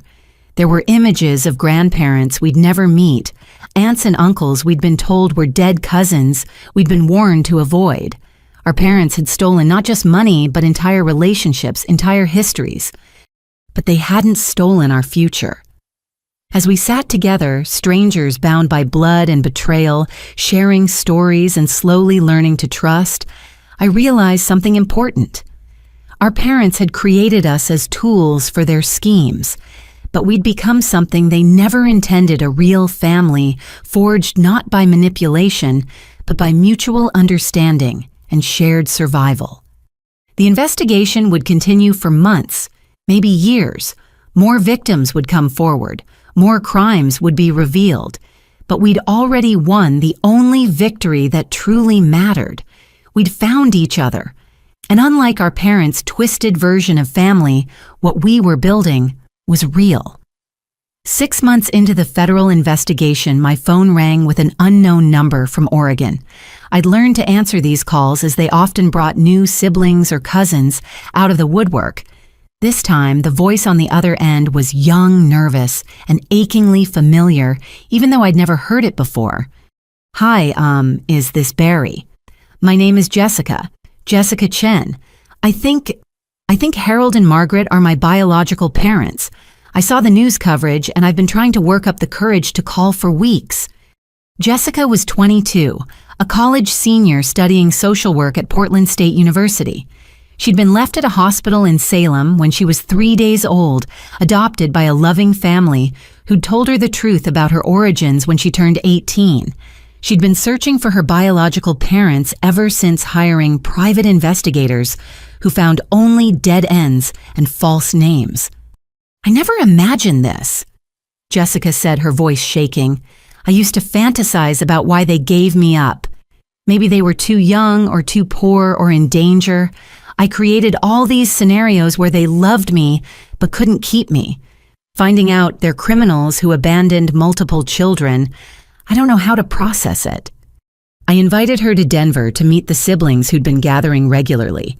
There were 9 of us now, ranging from 35 to 19. Each meeting brought new revelations as we pieced together our shared history from fragments and lies. Grace had become our unofficial coordinator, using her social work skills to help us navigate the complex emotions of our situation. She'd created a private online group where we could share memories, documents, and DNA test results. The genetics were fascinating in a horrible way. We were scattered across years and states, but the DNA didn't lie. Harold and Margaret had been prolific in their creation and abandonment of children. The most recent addition to our group was Marcus Jr., not to be confused with our cousin Marcus from Texas. Jr. was 19, abandoned in Florida at age 4, and had spent his childhood in foster care. Unlike some of us who'd found loving adoptive families, Jr. had bounced between homes, always wondering why he wasn't wanted. He'd aged out of the system, carrying anger that finally had a target. They created me as a prop for a con Jr. asked during one of our gatherings, like I was just a tool to be discarded when the job was done. It was Daniel, Quiet Daniel, who worked as a pediatric nurse in Miami, who answered, "They created us, yes. But we decided who we became. Look around this room. Social workers, nurses, teachers, engineers, counselors. Every one of us chose to help people instead of hurt them. We're their children, but we're not them." These meetings weren't just sibling reunions. They were therapy sessions, support groups, and strategy meetings rolled into one. We shared stories of abandonment, but also of survival. Sarah told us about the teacher who'd noticed her struggling and became her mentor. Michael talked about his adoptive parents who'd loved him through his anger and identity struggles. Grace credited her adoptive family's honesty about her origins with inspiring her career helping fraud victims. But it was Jessica's story that revealed the final piece of our parents' cruelty. She'd been born with a heart defect requiring expensive surgery. The hospital had been preparing charity paperwork when Harold and Margaret vanished, leaving their sick infant behind. They'd abandoned her not just because their scheme had failed, but because she was defective merchandise that would cost more than she could earn. Jessica had undergone successful surgery thanks to the hospital's charity program and grown up healthy. But the medical records she'd obtained showed our parents had tried to take out a life insurance policy on her before learning about the heart condition. When she became a liability instead of an asset, they'd walked away without backward glance. The rage in the room was palpable. Even those of us who'd found peace with our abandonment felt fresh fury at this revelation. But Jessica herself was surprisingly calm. "I used to think there was something wrong with me that made them leave," she explained. "Now I know there was something wrong with them. My heart defect saved me from growing up with monsters. In a twisted way, being sick was the luckiest thing that ever happened to me." As we continued meeting, we discovered we weren't the only family finding connection through tragedy. The FBI's investigation had prompted dozens of our parents' victims to reach out to each other. Cousins who'd been turned against each other were reconciling. Elderly relatives who'd suffered in isolated shame were finding support. A network of healing was growing from the poison our parents had spread. We decided to formalize our support system, creating the Chen Family Fraud Survivors Foundation. Despite sharing the name that had brought us pain, we voted to keep it, reclaiming it from the criminals who'd tainted it. Grace took point on the legal paperwork while I handled funding, using part of my savings that my parents hadn't managed to steal. Our first official act was reaching out to the FBI's other identified victims. We offered support resources and, most importantly, understanding. Who better to help family fraud victims than those who'd survived it themselves? The response was overwhelming. Within a month, we had over 50 members and were fielding calls from across the country. One call stood out. An elderly woman named Ruth from Nebraska had lost her life savings to relatives running a similar scheme. She'd been too ashamed to report it, too heartbroken to fight back. But seeing our story on the news had given her courage. "I thought I was alone," Ruth said during a video support session. "I thought I was stupid for trusting family. But seeing all of you speaking out, fighting back, building something good from something terrible, it gives me hope. Maybe I'm not too old to start over." We connected Ruth with pro bono legal services and helped her navigate the reporting process. Her relatives were arrested within weeks, part of the larger network the FBI was dismantling. Ruth became one of our most active members, using her experience to help other elderly victims recognize the warning signs of family fraud. As the foundation grew, so did our family bonds. We celebrated Jessica's graduation together, 9 siblings who'd been strangers a year ago now, cheering in the audience. We supported Junior through his first semester of community college, pooling resources to help with expenses. We grieved together when Michael's adoptive father passed, surrounding him with the biological family he'd never known he needed. But perhaps the most powerful moment came during Thanksgiving. We decided to host a gathering for all the siblings who could attend, plus supportive cousins and the adoptive families who'd raised us. It was chaotic, with multiple turkey preparations and clashing family traditions, but it was real. As we went around the table sharing gratitudes, the theme was consistent. We were thankful for finding each other, Thankful for the families who'd raised us with love. Thankful for the strength to survive and thrive despite our origins. When it came to Junior, usually so angry and guarded his voice broke. "I'm thankful that we're proof they were wrong," he said. "They thought we were worthless, disposable. But look at us. We're doctors and teachers and social workers. We're helping people. We're a real family. They tried to break us before we even started, and we won anyway." That evening, as I helped clear dishes alongside siblings, I was still learning to know I thought about the family I dreamed of having while growing up lonely and neglected. This wasn't what I'd imagined. It was messier, more complicated, born from trauma rather than love. But it was genuine in a way my childhood had never been. My phone buzzed with a notification from our foundation's website. Another victim had reached out for help. Another family was beginning to heal. Another proof that cycles of abuse could be broken, that children of criminals could choose compassion, that families could be built on truth instead of lies. The Phoenix was a myth about resurrection through fire. We hadn't asked to be burned by our parents' crimes. But from those ashes, we'd risen as something they'd never expected and couldn't control good people who'd found each other and refused to perpetuate the pain. We were Harold and Margaret's greatest failure and our own greatest success. The call came at 3 a.m, exactly 1 year after my injury. My security system app showed movement in my backyard, multiple figures approaching the house in the darkness. But this time, I was ready. The FBI had been tracking my parents' communications from federal prison and discovered they'd orchestrated one final scheme from behind bars. Using contraband cell phones and connections in their fraud network, Harold and Margaret had arranged for associates to rob my house while I was supposedly at a conference in San Francisco. What they didn't know was that the FBI had intercepted their communications weeks ago. My trip was fake. The house was surrounded by federal agents, and every moment was being recorded by upgraded security cameras with night vision and audio. I watched from my bedroom as 4 figures approached my back door with professional tools. They moved with practiced efficiency, clearly experienced in breaking and entering. The woman picking the lock looked familiar, and I realized with a start that I'd seen her in my parents' visitor logs. She was another daughter, one we hadn't found yet, still caught in their web. The FBI agents waited until all 4 were inside to spring the trap. The arrests were swift and professional. No drama or violence, just criminals caught red-handed with burglary tools and detailed plans of my house drawn by Harold from memory. But the real shock came when the agents unmasked the 4th burglar. Vincent Moretti Jr., son of my parents' legal advisor, barely 18 and already following in the family business. In his backpack, agents found detailed plans to rob all 9 identified siblings' homes in a coordinated strike. They'd mapped our addresses, schedules, security systems, everything needed for a multi-state crime spree that would have netted millions.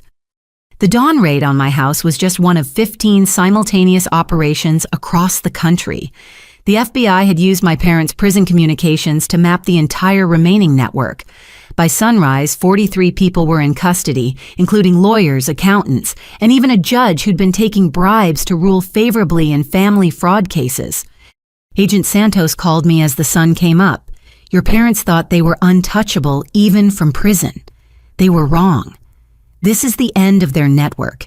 Every contact, every associate, every resource they had on the outside is gone." But the morning surprises weren't over. The unknown daughter arrested at my house was Stephanie Chen, 25, who'd been raised by Harold and Margaret until age 10. Unlike the rest of us who'd been abandoned, Stephanie had been kept and trained, groomed to be their protege in crime. When she'd shown reluctance to hurt people, they'd abandoned her too, but not before ensuring she was too damaged to live normally. Stephanie was processed separately from the career criminals, and Jennifer arranged for me to meet her at the federal detention center. She looked like a Chen, same dark hair and stubborn chin, but her eyes held a deadness that made my heart ache. "You're the golden child," Stephanie said, her voice flat. "The one who got away. They talked about you constantly in prison, how you'd ruined everything, how you'd turned the family against them. They said if I helped hurt you, I'd be welcomed back." There was no family to be welcomed back to, I told her gently. Just two criminals who used and discarded children like broken tools. You're their victim, not their ally. Stephanie broke down then, 10 years of manipulation and abandonment crashing over her. Through tears, she revealed the full extent of our parents' prison operations. They'd been running new schemes from behind bars using a network of corrupt guards and fellow inmates. They'd even been teaching fraud classes to other prisoners, spreading their poison to a new generation of criminals. The FBI used Stephanie's information to launch a massive investigation into corruption at the federal facility. Within days, 6 guards were arrested, the warden was under investigation, and my parents were transferred to Supermax facilities where their communications would be completely cut off. Their final court appearance for the new charges was a media circus. News crews from around the world covered what had become known as the most extensive family fraud case in U.S. history. My siblings and I attended together a united front of survivors, facing our abusers one last time. Harold and Margaret looked diminished in their shackles and isolation. No phone access meant no schemes. No schemes meant no power. They were just 2 aging criminals facing life sentences with no possibility of manipulation or escape. The judge, Honorable Patricia Williams, had reviewed thousands of pages of evidence and hundreds of victim impact statements. Her opening remarks set the tone for what would be a historic sentencing. In 30 years on the bench, I have never encountered criminals who so systematically weaponize the bonds of family. Judge Williams began. You didn't just steal money. You stole trust, love, and the very concept of family from dozens of victims. You created and abandoned children as casually as one might discard a broken appliance.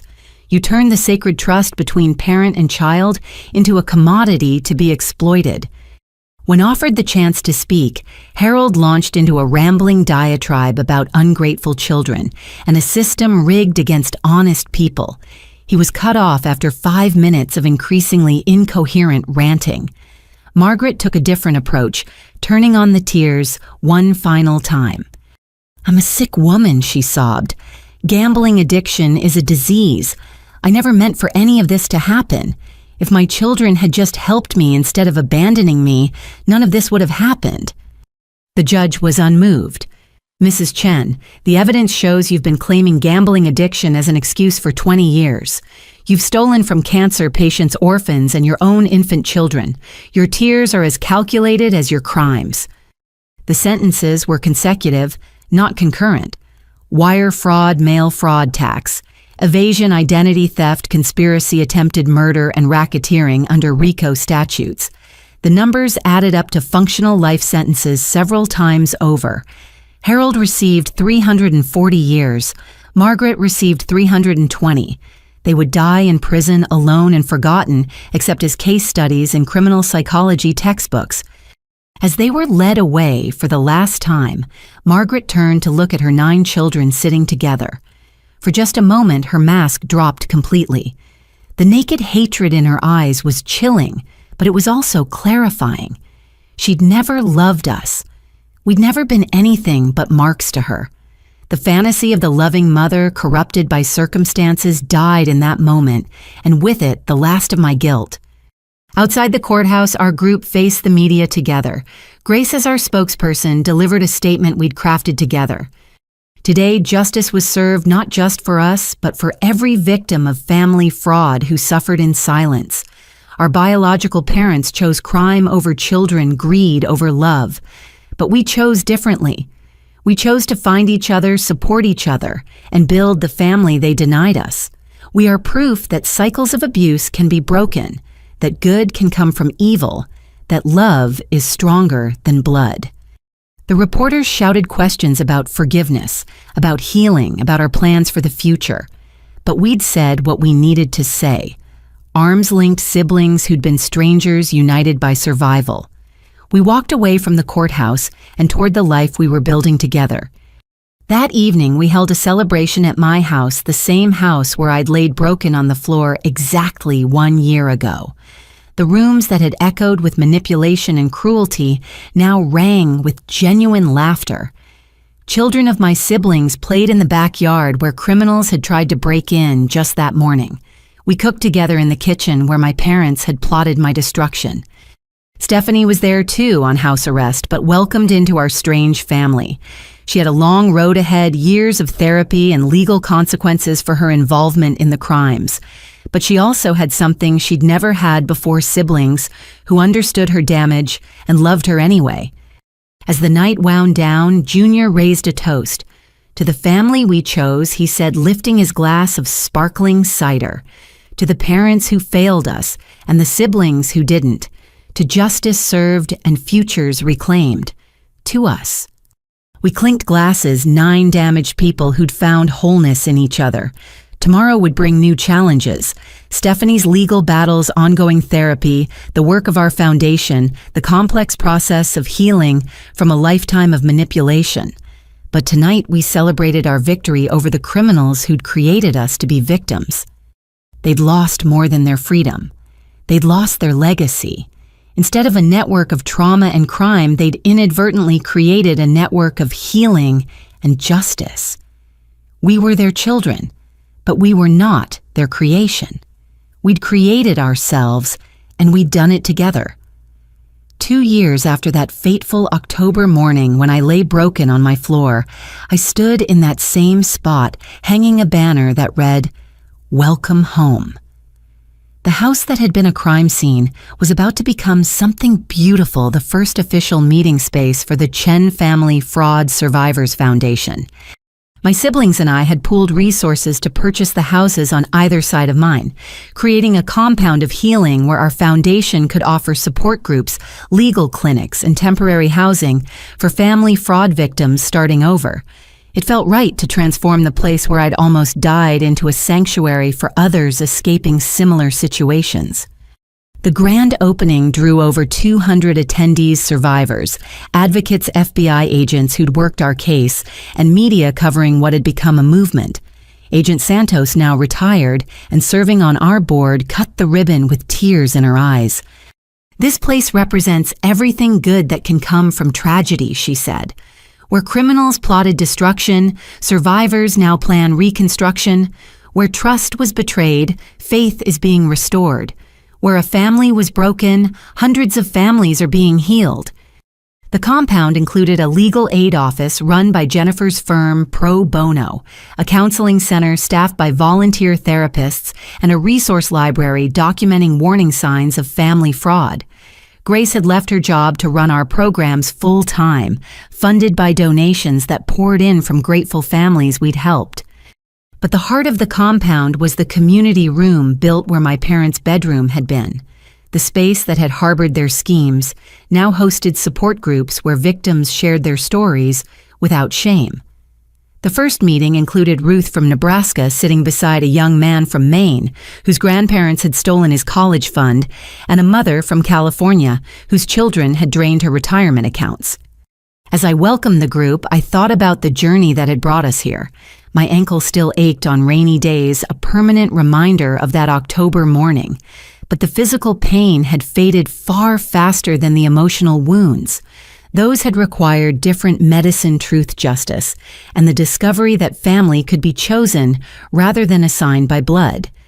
Our biological family had grown to 12 confirmed siblings with DNA tests, still pending on 3 more possibilities.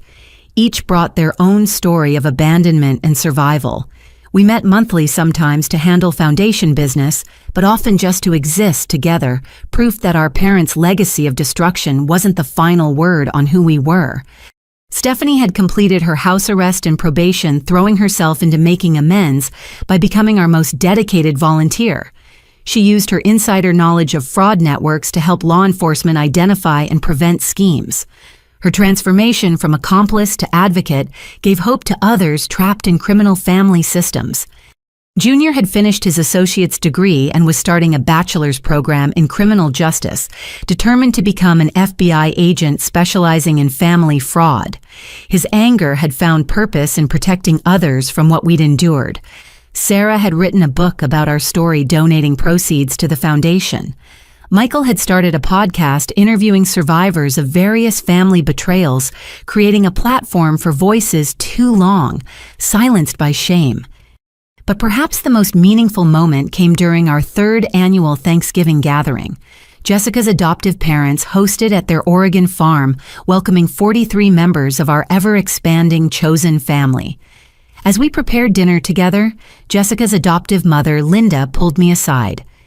"Thank you," she said simply, "for finding her, for showing her that being abandoned wasn't her fault, for giving her biological siblings who understand parts of her we never could.